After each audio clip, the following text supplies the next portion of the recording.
Welcome to Raiders Roundtable, brought to you by America First Credit Union. I'm JT. That's the legendary cornerback, Eric Allen. I'm back from Miami. I made the trip. And you look great, too. Well, Raiders had a good chance late in that game. It was a competitive game, but once again, the Raiders lose a game that possibly they should have won. You could debate that all day long, but I thought there were some good things coming out of it, especially the new-look offense led by Scott Turner and Norv Turner trying to just get some more energy going. How'd you see it? I thought Scott had a great job. I thought he did pump some energy into this offense. I thought you saw exactly what they wanted to accomplish. The pace was there. Spass didn't have enough opportunities to control the ball. And I think the Miami Dolphins really were the football team that really took control of the offense. Time of possession, they won by almost 7 minutes. But there you go right there. Got Norv and Scott there kind of getting it done. You love the fact that they were 6 different guys ran the football. So they say, you know what, maybe the running back is not the guy to be able to get to the edge, but we're going to find a way to get the ball out quick, get it to our guys, Brock Bowers. And this offense featured Brock. It wasn't an offense that said, hey, you know, we're just going to have these design plays and we're going to figure out a way to get the ball to our playmakers.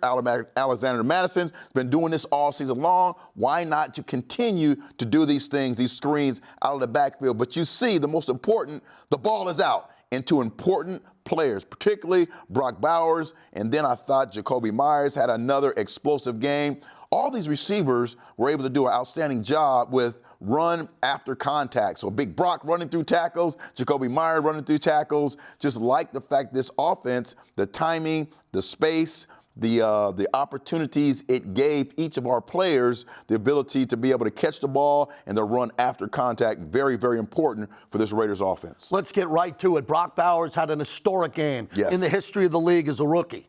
As a tight end, 16 targets. I love that. I love me some 16 targets. Yeah. Keep that going. And the fact that everybody knew on the Dolphins side that he was going to get the ball a lot. He was spectacular in the game. And then Big Mike returned. Right. And I was down on the field before the game, 10 minutes before. He warmed up first without the pads on. Then he came out again. The fans were there, right there in the tunnel. Yeah. He was happy. He was smiling. And look, I think him being there, he didn't have a lot of targets. He had a catch, but that opens it up for Brock going forward. It does. More importantly, he had done his work outside the building. He was in condition and ready to go.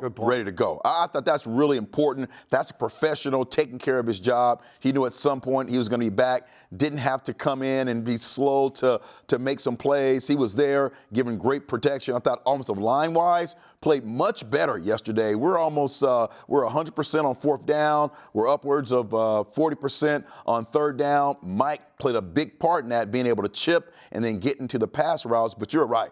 I thought Brock Bowers just turned it out yesterday, did an outstanding job. His catch radius, if you're going to target him 16 times, you know he's going to be able to bring you down 13, 14 of those catches. Really did a great job of mismatching. If he was on a linebacker, it was just too smooth, too fast for those guys. On a cornerback, much too big. We've seen that over and over. Brock Bowers is the key to this offense. I thought the Turners did an amazing job of making sure they really spotlighted Big Brock. And then you have the opportunity to really make some big plays. Again, I go back to just didn't have the ball enough to set up some of those plays and take those shots deep that we know we're going to see in the future. Jacorian got hurt early, and then Nate wasn't available. You saw something with Jack Jones. Yeah. He played hard in this game. He got banged up late, but I know you broke down his performance. What'd you say? I really love the fact that he was anticipating plays, going back to great film study, and that's what you saw with Jack, just making incredible plays. I believe he had 7 tackles, a couple of those for losses. At the cornerback spot, he was asked to play inside yesterday. He was asked to play on the left side, the right side. But look at this here. That's anticipation, kind of understanding the formation, knowing the situation, flexing on him a little bit here, being able to make plays in the backfield. This is a cornerback now, So Jack has been on and off this season, but I thought this last game, man, he was really on point. Just unfortunate that he went out. Look at that. Attacking, playing physical, playing tough on the outside, really securing that edge, so to speak, for the Raiders yesterday. So I thought Jack played an amazing game. Just too bad he went out at a critical time. I think it was like 11 minutes to go in the game, and he got hurt. So now you're lining up with Sam Webb on one side, DeCamerion, and then Holmes All those players are great athletic players, but when you put those guys in situations to end the football games, they're just not ready. Those are reserve players. Maybe you can get one guy in, but had all three of those guys, reserve players, in at the end of the football game, which really made a difficult situation for our Raiders. You had a long career. You played in this organization. I've been around a bit. I've never seen injuries like this. No. And I look back on some lean years, some seasons that the Raiders didn't have good years. This is ridiculous how many guys are hurt and are trying to get back. And you just look at the offensive line, the running backs, look at the corners. And then I keep mentioning on my radio broadcast, Wilkins, Epps. And obviously Wilkins and Epps are big. But we also got to think of Kuntz all the time. He could have had his best years. You start adding all of that up, and you just say, man, EA, the depth of this team is being tested. Practice squad players are playing. Reserves are starting. And I look at the rest of the season. I'm sure there's guys who are going to want to come back here, but the depth of this team is being severely tested. Yeah, and JT, you say to yourself, these guys are professional football players. They're on the roster. You know, why does that matter? Well, it matters because when you're sitting in the film room and you're a reserve player, you're really focused in on what your responsibility would be in whatever situation it is. If we're man-to-man, if we're zone, and you say to yourself, oh, I have, the receiver. But Miami Dolphins, you're facing a football team that has more motion, pre-snap motion, than any team in the league. So now that responsibility I have pre-snap is going to change as soon as that motion happens.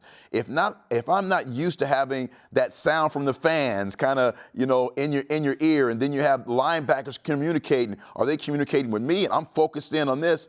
You find ways to make mental errors. And that's what happens with guys who are reserves. You're not really accustomed to being in that situation and having your responsibility change from one man to another. You're going to bump down the blitz and all those things. So the communication is going to suffer. You're not really going to hear it. And that's kind of what happened yesterday in that busted coverage. Busted coverage on one play with some young players there. You want to encourage them, but it's a tough way to win a game that way. When we come back, former MVP Rich Gannon will join us.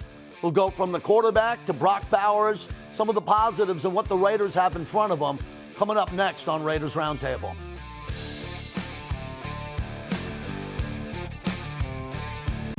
Raiders Roundtable is brought to you by America First Credit Union, the official credit union of the Las Vegas Raiders.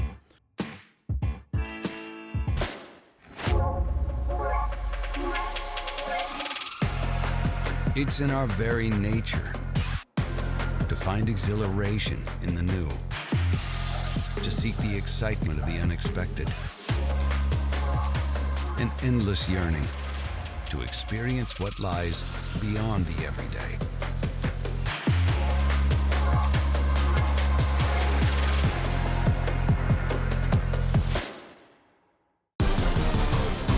Dude, you're looking ice cold. You look ice cold, bro. Guys, somebody's coming. Somebody's coming. Let's do it. There comes a day, gonna be a day when I'll be the one you dream. It's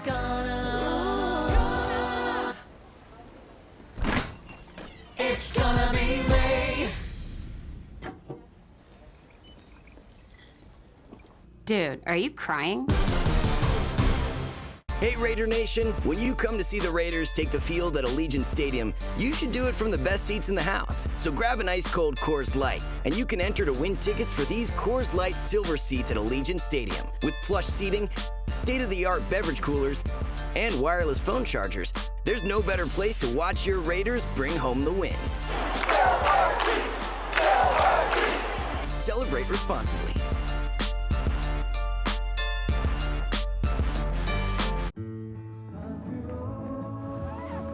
We want you to start every day with the charge you need.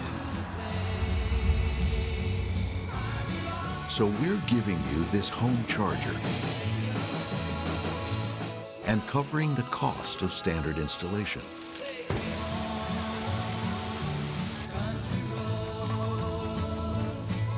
The Ford Power Promise. Electric vehicle confidence from day one.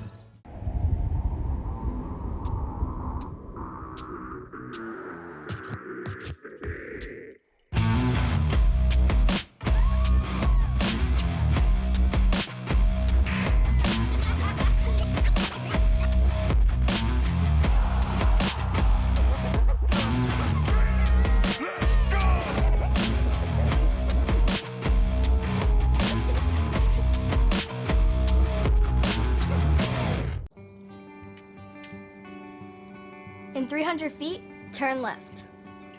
With Cox's fiber-powered internet, you can do brilliant things. Exit approaching. Like upload your voice to Dad's GPS in no time flat. And I miss you, Daddy. Happy birthday. Get multi-gig download speeds powered by fiber. Upgrade your internet today with Cox, the nation's fastest internet provider. Limited availability in select areas. Celebrate 65 seasons of Raiders football. Be a part of our legacy with a special edition brick featuring the exclusive 65th anniversary logo. Get your brick installed at Allegiant Stadium along with a replica for your home or office. Order now and support the Raiders Foundation, benefiting military and veterans, wellness initiatives, and youth development. Secure your place in Raiders history today at RaidersFoundationBricks.com.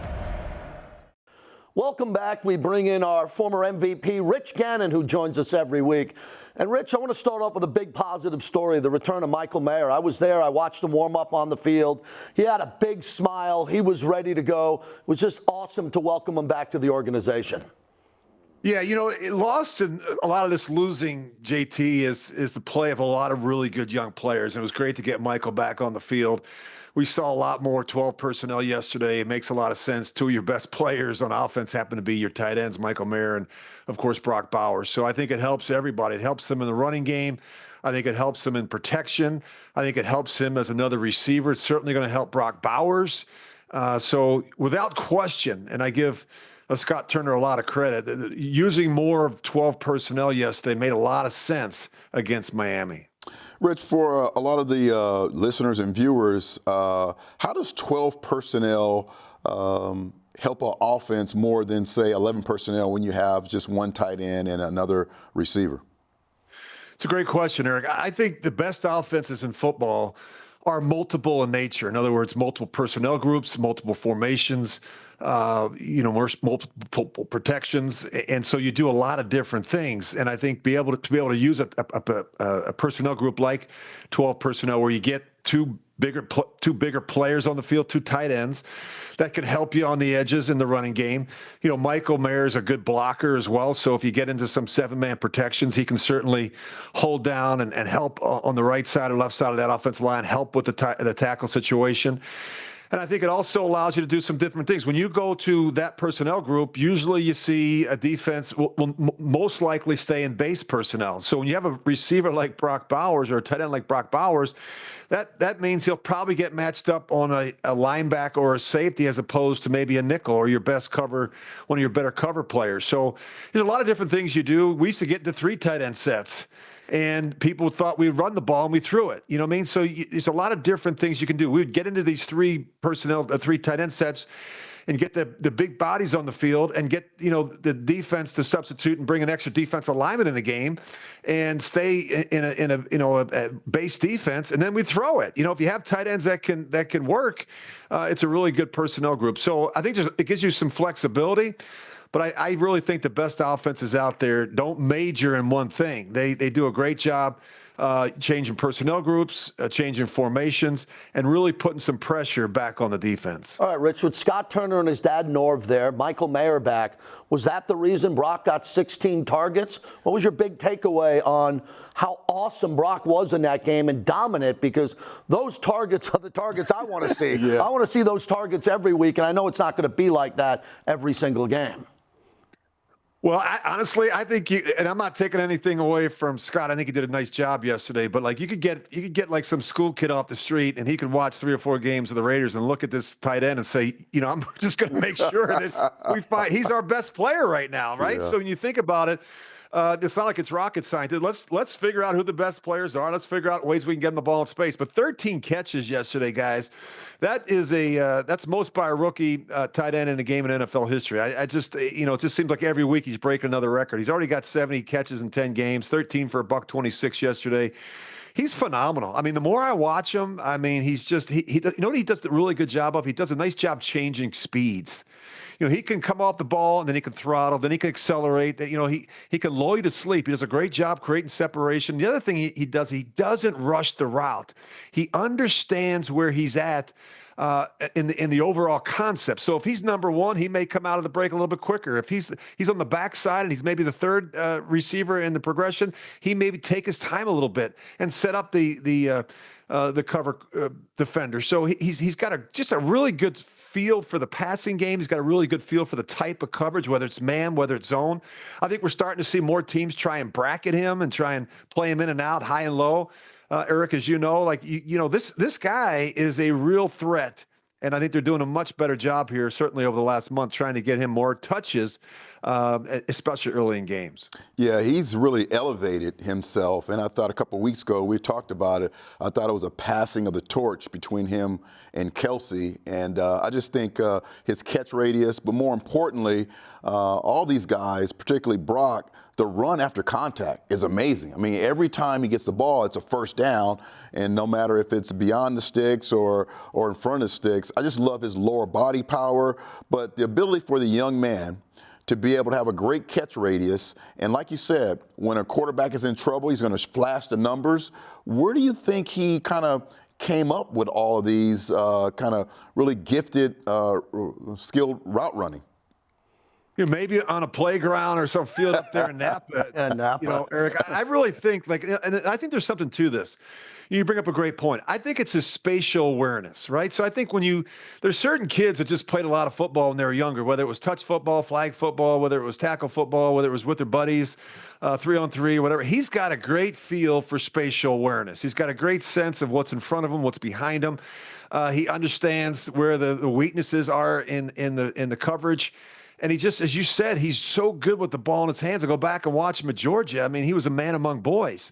And I just, it's fun to see this kid play well. Keep in mind, the offensive line, let's just be honest. The offensive line hasn't played great this year. There's been a lot of change. You got a lot of young players playing for the first time. You've had multiple quarterbacks play. The quarterback play at times hasn't been great. And look at this kid's production.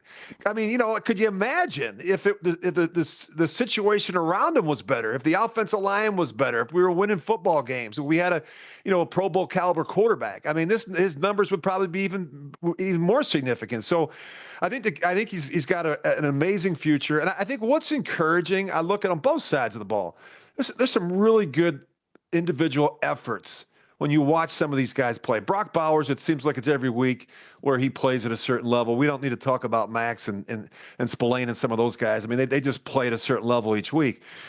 But, it's hard when you're not winning, right? And I think sometimes these type of individual performances can be overlooked. Rich, I go back to the game, under 5 minutes to go. There's a pass interference. Dolphins are off the field. Minch is going to get the ball back with an opportunity to win the game. Not tie the game, win the game. And then Miami gets the ball. There's a broken play with under 4 minutes to go. And you look back and say, wow, they were this close to getting the ball back. It's not going to show up in the box score so much. If you looked at the game and you look at the final score, it looks like a blowout because there was a blowout with under 4 minutes to go in the game. But Gardner's play overall, the last interception was really tough. The game was probably out of reach at that point, but his overall body of work, what'd you see now with the new play caller? I think it was much better. I mean, it's season high, 282 passing yards with 2 touchdowns. Of course, the interception at the end of the game doesn't mean a whole lot. I mean, but I just think he was in better control. I think certainly they put together a game plan that tried to get the ball in the perimeter. I think they tried to get the receivers involved, even in the running game. I think what continues to hinder the Raiders is we just can't run the football. The 2 running backs combined for 28 rushing yards. So, it's hard when you can't run it. You get into these short yardage situations. You feel like you have to get on the perimeter to have a chance to convert.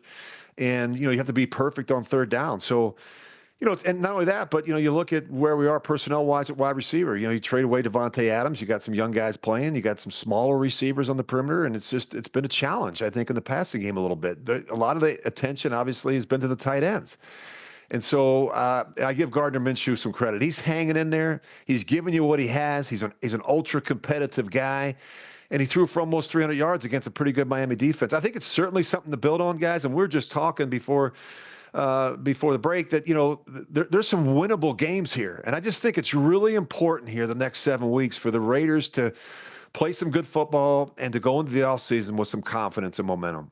I do too. And let's go on the other side of the ball. Defensively, there were, of course, Max tackle for losses. You had some good plays by Jack Jones. Thought he did an amazing job of anticipating some of the runs and being there. I thought the tackling was much better. So let's talk about that side of the ball yesterday and what your opinion was. Yeah, the 102 missed tackles prior to that game, I think was third most in the NFL, Eric. And you and I have been talking about this all season. It's just that's disturbing. I think there's some good individual efforts. I think overall not good enough. I mean, you blow an assignment there that you're trailing by 5 points with 4.5 minutes to go in the game, and you have a blown assignment like that, and that's how you lose football games. I mean, just the mental errors, the missed assignments, it's just too much to overcome. I think what's troubling for me right now through this 6-game losing streak, the Raiders defense has given up an average of over 30 points a game, and that's got to get corrected. I think it's 31.4 to be exact. Their scoring differentials of minus 13.2. So they got to do a better job keeping the scoring down. I think some of the explosive plays are a concern. I think some of the blown assignments, and it's just overall it's not good enough. I mean, I know there's a lot of guys who are out there playing hard, they're playing tough, but when you're giving up 30 points a game, it's really hard to win in this business. Yeah, and for the fans who we directly talk to, I'll tell you this again: there's no excuses. You want to win all these games, but Kuntz is done. Wilkins. Epps. Then I look at this game and I'm there and I go, where Nate's not playing. Right. And then Jack's out. Yeah. And then, wait, Jacorian's out. I wanted to see Jacorian play in this game. Yeah. Because of Ramsey on the other side. I think Jacorian, he's right out of the game early. And then you look, and Eric, you mentioned it last night. Rich, the reserves can only play at a level so high for so long. That's why you have practice squad players and reserves. And it really feels like Tom Telesco is trying to get players in here. And we'll talk about next year, but this roster's been tested when it comes to depth. Yeah, it's hard to, it's hard when you're having to play with backups. And I think, talk about when you're playing with rookies and first-year players, usually the mistakes begin to escalate. You start to see more mental errors and missed assignments. Guys are playing for the first time. Guys don't necessarily have the experience. Guys don't know some of the adjustments. You have a team like the Dolphins that have so much pre-snap movement that you get somebody that gets confused, their eyes in the wrong place. Next thing you know, you have a tight end screaming down the middle of the field. So, those are the things you just try and coach. You try and rep them. You try and get these guys up to speed. Sometimes it may mean cutting back on the volume on both sides of the ball. Less volume, more creativity, and making sure that, guys can go out there and play fast, that they understand the assignments. But this is the NFL, guys, and, no one's going to feel sorry for you. The Dolphins have their own issues. They're trying to win. They're trying to keep their playoff hopes alive. And trust me, the schedule doesn't get any easier for the Las Vegas Raiders. They've got the Broncos this week. Broncos coming off an impressive win yesterday against the Atlanta Falcons. They did a great job defensively. They got after Kirk Cousins, and the young quarterback, Bo Nix, is turning some heads down there in Denver. Thank you, Rich. We'll talk to you next week. Have a great week. Thanks, buddy. See you guys. There he is, the great Rich Gannon. When we come back, Jackson Powers Johnson and the rest of the players in the locker room coming off a tough loss in Miami as they get ready for Denver coming up next as we continue.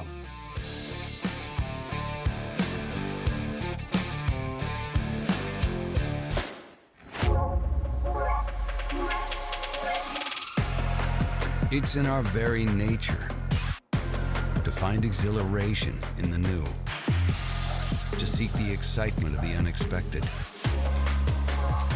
an endless yearning to experience what lies beyond the everyday.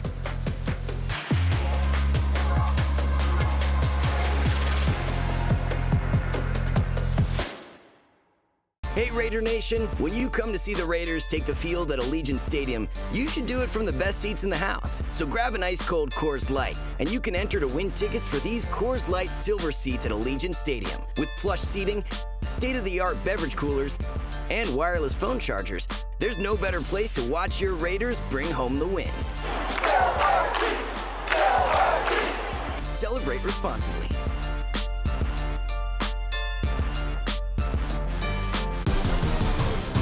Dude, you were looking ice cold. You look ice cold, bro. Guys, somebody's coming. Somebody's coming. Let's do it. There comes a day when I'll be the one you dream. It's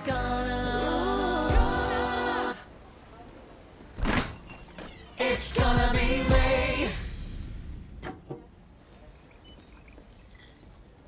Dude, are you crying? I'm good.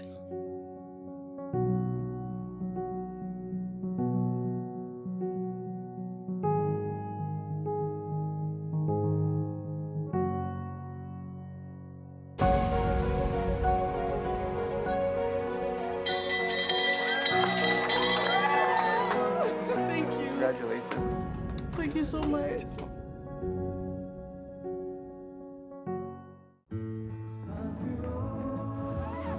We want you to start every day with the charge you need. So we're giving you this home charger and covering the cost of standard installation.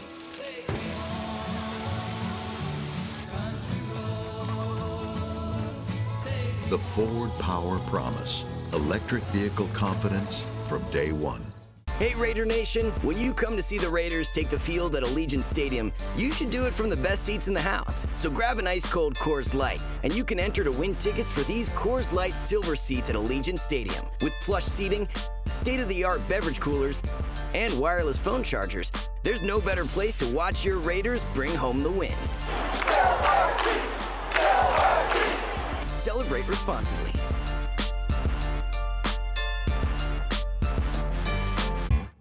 Raiders Roundtable is brought to you by Coors Light. Choose chill, an official beer of Raider Nation. Celebrate responsibly. 2024, Coors Brewing Company, Golden, Colorado. America First Credit Union, the official credit union of the Las Vegas Raiders.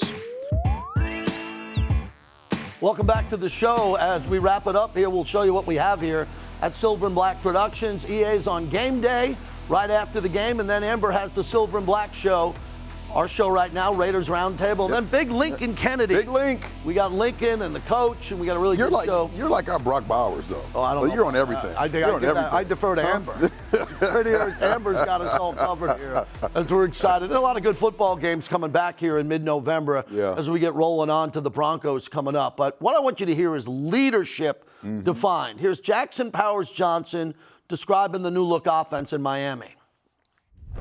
Everything with the new play caller was great. I think we fought to the end. I think we gave it 100% effort, and sometimes that's isn't enough. But I think the operation was good. I don't think there was really any times where it was full blown out, like not good play just because of our fault. I think just they called a great defense and we played football. So.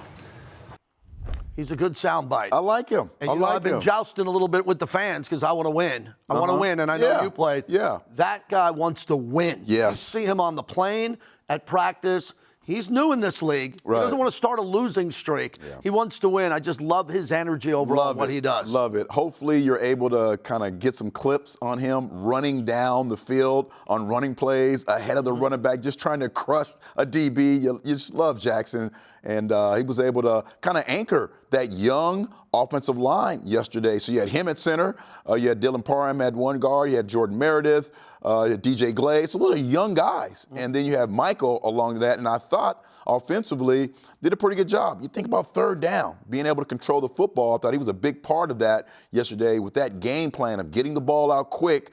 You're giving a help to those linemen not being able to have to protect for very long. But Jackson did a really good job. I'm in on Jackson all the way. No doubt about it. The leader of this team, without a doubt, is Max Crosby. Here's what he had to say.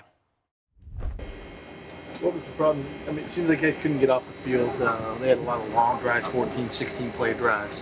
Anything different that you guys didn't see coming, or just a matter of just stopping? Yeah, I mean, they did a good job of getting rid of the ball quickly, and I feel like we did a pretty damn good job of, stopping the run, and we did some good things, but. I mean, I don't know. I got to watch the film. There's a lot of things you got to look at, but yeah, like I said, you just got to keep finding ways to improve. No, another guy who wants to win, and you can see the frustration there. Yeah, frustrated. What's great about Max, and there's many things great about him, he comes back in the building, first one in, last one out, and everything's good to go the following week. Yeah. You're going to be frustrated after a loss, especially losing this many games in a row. So Max will build this team up during the week. Great example of a professional football player, what it's all about at the top of his game, understands that this is a tough patch going through right now, but that's what it's about. It's about a tough patch. You have to work your way through it. You got to show the young guys who are on this football team how you work through it. And that's coming in early, being able to self-evaluate, look at yourself, say, hey, I made a mistake here, made a mistake there. Here's where I need to get better. Here's things that I can work on. All these young guys, particularly on defense, who are getting opportunities, they're learning from one of the best in the game right now. Let's love Max. Absolutely. And then as we wrap it up here, we'll get to the big story, I think, is Michael Mayer being back. He's been gone a while. He's back now. He played in his first game. Here's what he had to say. I know you've been watching from afar, but now up close today. What impresses you most about playing next to Brock and what he's been able to do as a rookie? Yeah, his ability to run after the catch is obviously pretty big. That's big being a tight end. And his ability to get open, it's huge. Being that size and being able to kind of wiggle around and find the space and find open spots, and Gardner's been hitting them, so it's great. It's good to see.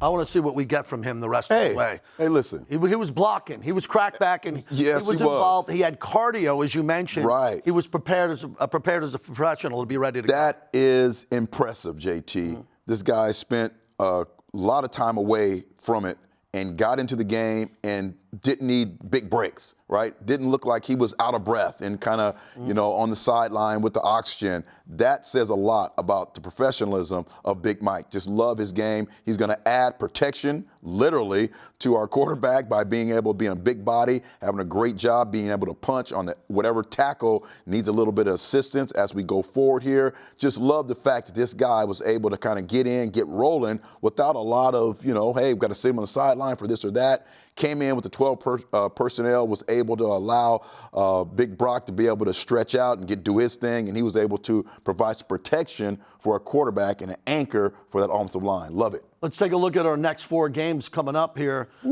me just tell you about the Broncos. The Broncos are much improved. We knew that. They are. They've never won in Vegas. Okay? They've never won in Las Vegas. Wow. So that's motivation. Kansas City is the most important game of the year there and when they're here. And then Tampa Bay, that's a big game because they haven't been playing well, and I thought they were a playoff team. Me too. And Atlanta just got smoked yesterday. Pressure. We got to put pressure on all those quarterbacks right now. And Black Friday. We're playing on Black Friday. We got to rename Black Friday Raider Friday. We got to play every Black Friday, make it Raider Friday, and we got to get a win. That's how we continue to stay on Black Friday. You want that game every year. I want that game every year. That's us. That's us. It was named for us. Black Friday game has to be Las Vegas Raiders game. Well, the Raiders had a tough loss in Miami. I want to send a shout out to all the Raider fans that I met along South Beach and in Fort Lauderdale.